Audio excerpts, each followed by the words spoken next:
Hey everyone, I just checked my Amazon account and the solar pond pump showed up a day early, so I gotta quickly run to the post office and get that. I'm really excited to get that thing in a day early. Alright everyone, I'm back. It's a bigger box than I thought it would be. This right here is a 25 watt pump, supposed to be able to pump around 400 something gallons every hour, which is basically this whole pond every single hour. Might have to turn it down with a little reducer valve. They also had ones that were 50 watts and 100 watts that could move 1,200 gallons of water an hour. Overkill. It would be too much for this thing, and those were like twice the cost of this. More than that, twice the cost. It's big, but it's going to have a big solar panel just to get the biological cycle going up inside that stuff and to keep it a little bit fresh and make the water clear up. It's actually working, just that little trickle. We have a tiny little one right there, which only moves, I think. Well, that one doesn't, I don't think I have a, thinking in my head,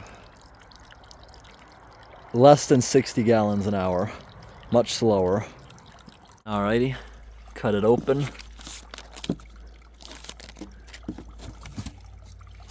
That is much, much bigger than I thought it would be. Wow, look at the size of this pump. Huge. Look at the cord on that. It's as thick as a regular cord you plug in the wall. Can't wait to see the solar panel on this. But I am seeing a problem I'm going to have to troubleshoot on it. These holes are too big, so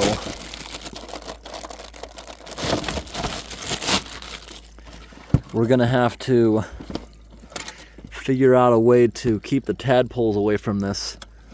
Oh, I see the solution. This right here is just for big things clog against it. There's another smaller filter on the inside.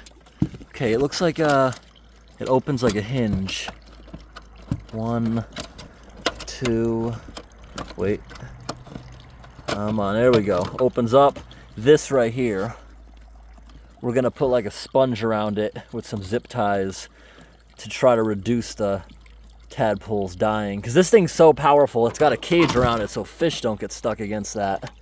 That's what it is. It's a very heavy pump. It came with this hose. I already put a hose in the hill.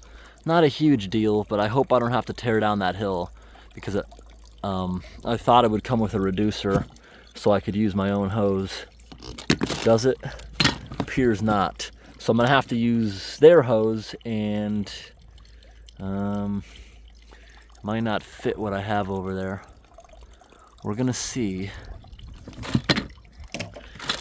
Might just have to go to the store and buy a reducer in the pond area. I don't know why the store doesn't sell solar pumps. I bet they would sell awesome.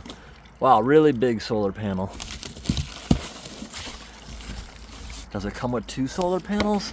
What's underneath here? Nope, just one. Just very thick packaging so it doesn't break.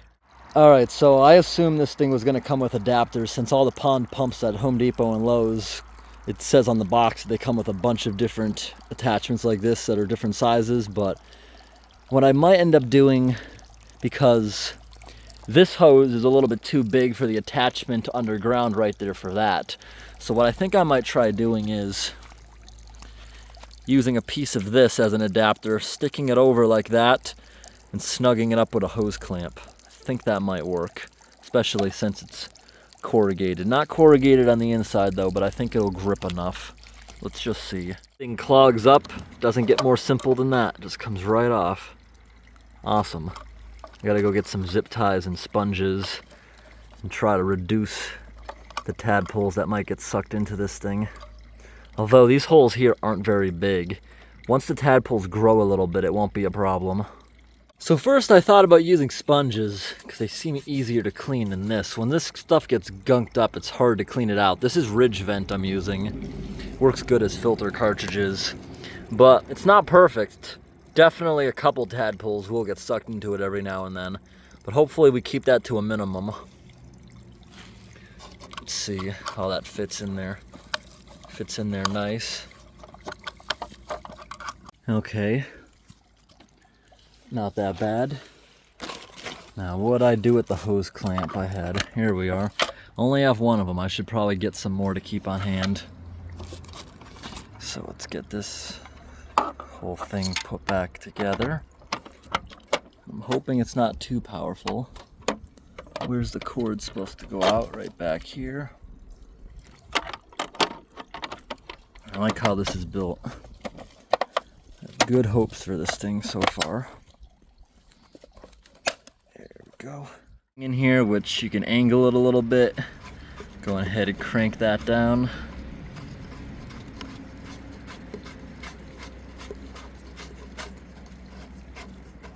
Nice. Glad I double checked. We don't need to do the hose clamp thing at all. We're gonna remove this one completely. We're gonna re-dig up this little hill. Not a big deal. Look, we pull off the slightly smaller one I bought, and let's get that off of there. Look, right here. That's the next size hose like we have here. Good. Wow. Actually the perfect amount of velocity. That's not being reduced at all. Nice. I was wrong. After reading the instructions and stuff, this thing can actually move 698 gallons an hour. That's a lot. That means this pond will potentially get circulated twice every hour. But it's not too intrusive. It's a lot of aeration, and remember, this thing is eventually going to clog up and run a little bit slower. I like how I have it going through that brick. I found that brick when I dug this hole. Don't know what it's from. Maybe an old garden. Perfect. So, that's moving a lot. It's good. There's obstacles in here. You see it's moving a little bit, but there are some dead areas where tadpoles and stuff can hide. The pump is right underneath it, so that's mainly where the action's going on. It's moving a good amount. It started right up. That was awesome. So what happens if I remove the small pump? Is it going to spray out of this little hole? No, it doesn't. Must have like a one-way valve. So this right here, I'm assuming, is actually meant for air. Some people like to have air going through it. It looks really, really pretty when there's air going through the water. Like when you have, what do you call it? Like a waterfall, or when you have lights underwater. People love air stones and stuff. I'm assuming that's actually meant for air. So I guess this is just feeding it a little bit extra. Should I leave it there as a backup, or should I do something else with this? That'd be kind of cute if I could make it come out of the frog's mouth. You see there's a hole there. This used to be motion activated. It would make a ribbit noise. Maybe I could remove the whole bottom of this, drill out its face, and have it like spraying out of the frog. That'd be kind of cute, right? Maybe I should do that since this right here is not needed. Yeah, I think I'm gonna maybe modify that. You see the waterfall? I actually like that. The pump doesn't shut off when you block the panel. It just slows down. That's cool. The other one, it's either on or off. This one, you stand in front of it, the water just slows down. That's also kind of cool. Very powerful. All right, I just took the hammer, swung it right through the bottom, pulled everything out of it. Now I'm gonna drill a little hole here so we can get that little hose snugly coming out of its mouth. And don't know yet if I should weight this thing down at all, because I don't want it to blow over where the water starts getting sprayed out of the pond or something. So I'll see about that for a moment. All right, so just went ahead and tried drilling it out, and its whole mouth started opening. See how it cracked? It's okay. I think it'll still work. This is weird. This plastic drilling into it kind of smells like wet oil paint. That came out good. Not that bad. Don't know if I'll leave it there or not, but we'll see. Now this thing, I'm blocking the solar panel. Let's watch this thing prime itself and start up.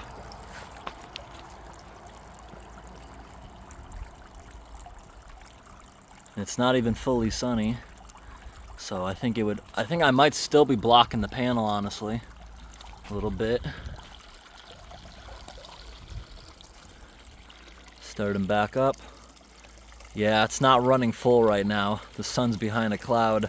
But it's cool that it doesn't stop. It just gets slower.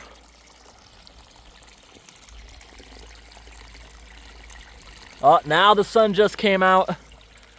Now the sun is out. It's still hazy. It's not full sun, but can't wait to see this when we get full sun. Over on my big pond, check this out. That fountain's spraying pretty high. Most of the fountains like that one, I take the sprinkler off because they clog very fast. But look at the air stone go. Only half of it appears to be working at the moment, but it's a big air stone there. Shut off for a moment. There it goes again. The sun went behind a cloud for a little bit. Last year, I had the solar panel over here, but now it's in a much better spot. See the air line? Very long air line going over to the air compressor, then a very long wire going over to its panels so it stays in the sun almost all the time. Much more efficient that way. What do you guys think? Having these all connected like that, is that giving it one more power to the air stone, or am I wasting it? Should I put like 2 air stones instead maybe? What do you think? Should it be going 2 ways? Because 5, you can have 5 of them, yes, but the reason I did this is because last year I was constantly untangling the things when I pulled them out to clean them. All right, everyone, it's been working nice now for a few hours. It's now got full sun on the panel. I put a log on top of that, making a nice little dark cave.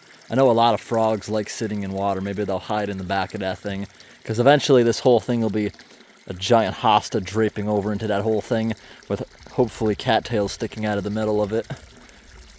Thanks for watching, everyone. Have a great day.